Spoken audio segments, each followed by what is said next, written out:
धर्म तो एक ऐसा है कि ये अखंड है, कभी ये समाप्त नहीं हो सकता। और जिसने धर्म को लेकर जिसने जीवन जिया है उसी ने एक सच्चा जीवन जिया है।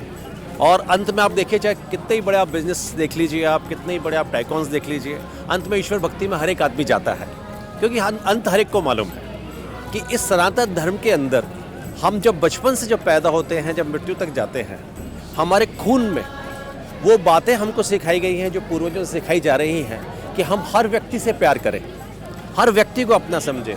इवन हम पशु पक्षी, आपके जीव जंतु, आपके जितने भी पेड़ पौधे हैं, उन सभी से प्यार करें।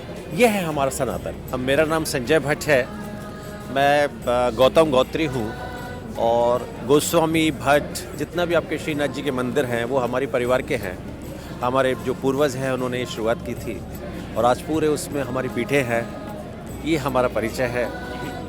तो आपको तो बहुत बहुत शुभकामनाएं, मंगल कामनाएं। रामलला के दर्शन के लिए आप आ गए हैं और ये 500 वर्षों का या उससे ज़्यादा का इंतज़ार था। क्या फील हो रहा है, क्या भाव हैं? कोई इमोशनल हो रहा है? सबकी अपनी अपनी कहानियाँ, आपकी कहानी, आपके भाव।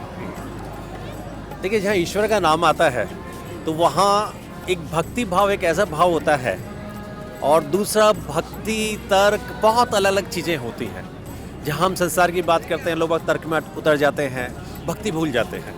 तो हमारा जहाँ भी बातचीत होती है, प्रवचन होते हैं, हम भक्ति और तर्क को भी जोड़ना नहीं चाहते, क्योंकि कई बार आप अन्य लोग, बहुत से अभी जो नई जो जनरेशन आ रही है, जो पुराने लोग हैं, वो धर्म के बारे में इतना नहीं जानते।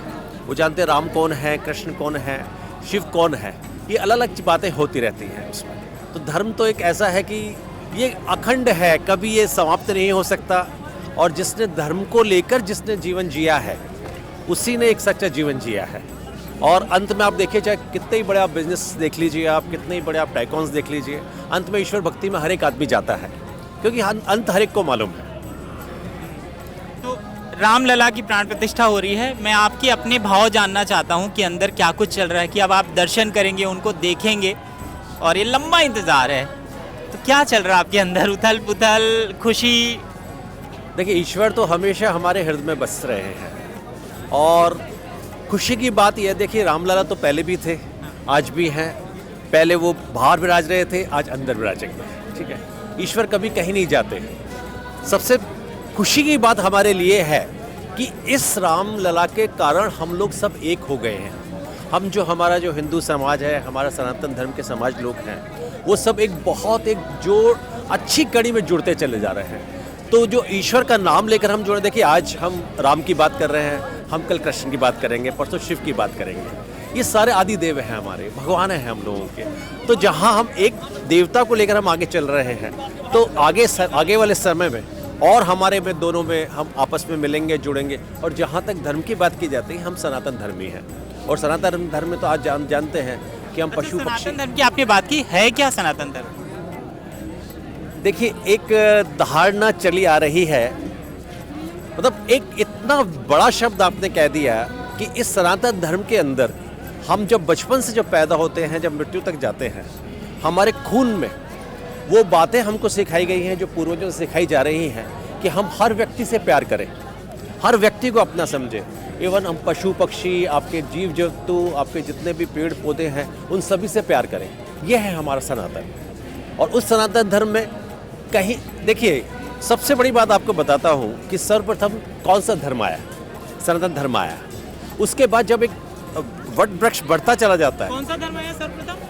हम जो सनातनी धर्म, जो सब सनातन मतलब सब चीज़ों को पसंद करने वाला धर्म, हर चीज़ से प्यार करने वाला धर्म, वो सनातन कहलाता है।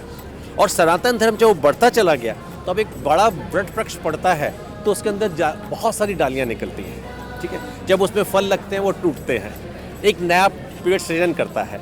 जब सनातन धर्म निकल कर आया, जब आप बात करते हैं, हिंदू की बात करते हैं, अलग अलग बात करते हैं। हिंदू एक शब्द है बेसिकली, क्योंकि सिंधु नदी के पास जो लोग रह रहे थे, तो पहले सै को है बोला करते थे, उससे एक हिंदू का जन्म हुआ। लेकिन हम सारे के सारे जितने लोग हैं सनातनी धर्म वाले हैं, हमने उसमें एक पार्ट बनाया। सिंधु घाटी के पास रहने वाले लोग कौन थे, इसलिए हमने उसको एक हिंदू का पार्ट बनाया। अब वो जो वट वृक्ष बढ़ता चला गया, उसमें से शाखाएँ टूटी। और उस शाखाओं में, जैसे घर में आप रहते हैं, 4 बर्तन बचते हैं, और बर्तन बजने के बाद वो अलग अलग जगह पर हम उनको रख देते हैं। तो अंदर से सभी लोग सनातनी हैं। तो आप ये नहीं कह सकते उसमें कि एक अलग धर्म का लोग है, ये दूसरे धर्म के लोग हैं। हम सब सनातनी हैं, हम सब एक ही परिवार के लोग हैं। आपने अपनी ललाट पे बड़ा सुंदर सा तिलक लगाया है और पूरे ललाट पे लगाया है। तिलक क्यों लगाना चाहिए, आप क्यों लगाते हैं, और इसके लगाने के नियम आप क्या बताएंगे? देखिए, आप धर्म की बात करें तो आप हमारे जो पूरा शरीर है इसके अंदर अलग अलग इंद्र देवता हैं बैठे हुए हैं। सर जो है आपका वो हमारे सूर्य का प्रतीक है। जितनी तेजस्वी बातें होती हैं हमारे सूर्य के अंदर होती हैं। आप देखेंगे कि यही चीज़ बिल्कुल पैरों तक जाती है। तो हमारे शरीर में हर अंग का एक महत्व है, हर अंग में कोई ना कोई देवता या ईश्वर विराजमान है। आप देखेंगे जब पुराने लोगों के पास जब हम मिलने आते हैं तो आप पैर छूते हैं, तो एक पैर से एक पूरी ग्रंथि निकलती है ऊपर तक आपके, और फिर हम उसके ऊपर सिर पे हाथ से आशीर्वाद देते हैं। तो आप समझिए जो वो हमारी त्वचा में जो एक रक्त ध्वनि निकल रही है, तो जो पैर से लेकर ऊपर तक जा रहा है ईश्वर का अंग, इसलिए पैर छूने का हमारे यहाँ पर प्रचलन रहा है और आशीर्वाद देने का ऊपर रखा है। तो ये बहुत सारी चीज़ें हैं जो हमारे नए जनरेशन के बच्चे हैं वो नहीं समझते हैं। वो कहते हैं हम नहीं झुकते हैं, वो हाथ मिलाते हैं, हम हाथ जोड़कर बात करते हैं। हमारे हाथ के अंदर सारे ईश्वर देवता बैठे हुए हैं। हमारे हाथ के अंदर बहुत सारी शक्तियाँ हैं। आप देखिए, सबसे पहले हाथ देखिए। आप देखिए, हम कहीं भी जाते हैं तो हम हाथ जोड़कर करते हैं, क्योंकि हम जिसके साथ हाथ मिला रहे हैं पता नहीं उसकी कितनी नेगेटिविटी हमारे अंदर लेंगे, कितनी पॉजिटिविटी देंगे। इसलिए हम लोग हाथ जोड़ने का प्रचलन हमारे यहाँ पे चल रहा है, वो चलता आ रहा है। और जाते जाते आपने नए लोगों को भी कहा, नए जो किशोर आ रहे हैं उनको आप क्या सलाह देंगे जो पाश्चात्य में बहुत ज़्यादा बिलीव करते हैं, एक बड़ा वर्ग है? देखिए, पहले जब हमारे समय में, आज से कुछ समय पहले हम लोग एक पूरे एक जॉइंट फैमिली में रहा करते थे, जहाँ हमारे दादा होते थे, दादी होते थे, हमारे पिता देखते थे। अब जो नया समय आता जा रहा है, हम जो पाश्चात्य देशों की तरफ बढ़ते चले जा रहे हैं, उनकी संस्कृति को अपनाते चले जा रहे हैं, वो संस्कृति आपको अकेला कर रही है। जहाँ आप अकेला महसूस कर रहे हैं और आप आज के समय में अर्थ के पीछे इतना भाग रहे हैं बच्चे कि वो नहीं समझते धर्म क्या होता है। तो वो सबसे बड़ी एक कुरीति हमारे समाज में आती चली जा रही है। लेकिन जिस ढंग से रामलला का आज यहाँ पर एक हम नया भाव देख रहे हैं, उनका एक मंदिर का रूप देख रहे हैं, लोगों को देख रहे हैं, खुशी का माहौल देख रहे हैं। एक सबसे बड़ी बात मैं बताता हूँ, मैं पूरे विश्व में भ्रमण करता हूँ, हम प्रवचन भी देते हैं, सब करते हैं। हम कहीं किसी व्यक्ति को सामने देखते हैं तो कभी एक दूसरे को देखकर मुस्कुराते नहीं। हम लोग बड़ा स्ट्रेट फॉरवर्ड रखते हैं हम लोग अपने सामने बाहर। यहाँ मैं जहाँ देख रहा हूँ, अगर आपकी आंख से आंख मिल रही तो एक मुस्कुराहट निकल कर आ रही है। ऐसा जो माहौल है वो यहाँ के अलावा कहीं देखने को नहीं मिलता है। हमारे परिवार में सभी लोग पूरे भगवा वस्त्र पहनते हैं। हमारे से लोग 5-5 फीट दूर पे रहते हैं। नहीं पहना वो वस्त्र? वो ही मैं आपको थोड़ा बता रहा हूँ, वो ही 5-5 फीट दूर रहते हैं लोग। हमारी जो औरतें होती हैं वो अपने बड़े पर्दे लगे रहते हैं, अपने पैर निकालती हैं, उनमें पैर छूकर उनके प्रणाम किया जाता है उनको। वो पूरा वातावरण हमारे, आप श्रीनाथ जी के मंदिरों में जाएंगे, पूरा वातावरण आपको वही देखने को मिलेगा। हमारी हवेलियाँ होती हैं, हवेलियों में पूजा पाठ चलते हैं और हम कृष्ण को मानते हैं, बालस्वरूप को मानते हैं। अब आप सोचिए, हम कृष्ण को मानने वाले लोग आज राम जन्मभूमि पर आए हुए हैं। अब उसका भी कारण क्या है? देखिए, ये जब हम हमारे फादर, पिताजी, अपने दादाजी, उन सबों के साथ बैठा करते थे तो ये देखा करते कि लोग आ रहे हैं, वो धर्म को सिर्फ ये समझ रहे हैं कि हमारे फादर के पैर में उन्होंने 100 रुपये चढ़ा दिए, 10 रुपये चढ़ा दिए, वो सिर्फ एक भगवान के रूप में उनका पैर छूकर चले जाते हैं। हमने कहा ये नहीं है।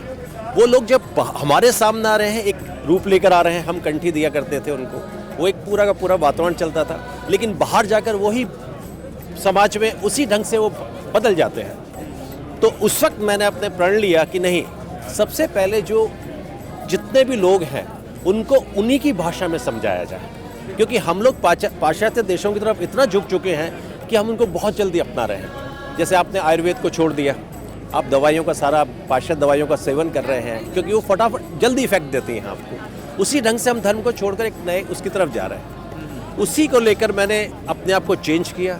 पहले मैंने जो समाज के जिस ढंग से हम लोग रह रहे हैं उसी ढंग से रहने की प्रेरणा ली, क्योंकि वो एक तरीका है। आज मैं आपसे एक सीधा भगवा वस्त्र पहना, मैंने कहा राम को मानिए, आप सुनेंगे हाँ भाई, हाथ जोड़कर चले जाएंगे। अब वही मैंने अपने सूट बूट पहनकर आपके सामने खड़ा हूँ और आपसे बात कर रहा हूँ, इंग्लिश में बात कर रहा हूँ, और फिर मैंने कहा राम की आपको बता रहा हूँ, यहाँ से ये फ़ायदा हुआ, राम आए तो राम ने ये किया, आपको अच्छी चीज़, तो फिर आपको लगने लगा हाँ ये चीज़ें फैक्ट से हैं। और दूसरा, अब वो क्लियर कट है। अगर मैं भगवा पहनूंगा तो वही जो मेरे फादर के पैरों में 100 रुपये दे जाते थे लोग बाग, 50 रुपये चढ़ जाते हैं, 1000 रुपये चढ़ जाते हैं, वही मेरा जीवन हो जाता है।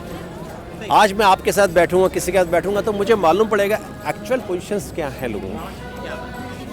तो उस चीज़ को देखकर हम लोग काम कर रहे हैं और उसी में हम आगे बढ़ रहे हैं। हमारी ओर से ढेर सारी शुभकामनाएं आपके सभी काम के लिए, जिसके सनातन के लिए जो आप कर रहे हैं। ढेर सारी शुभकामनाएं, मंगल कामनाएं। धन्यवाद।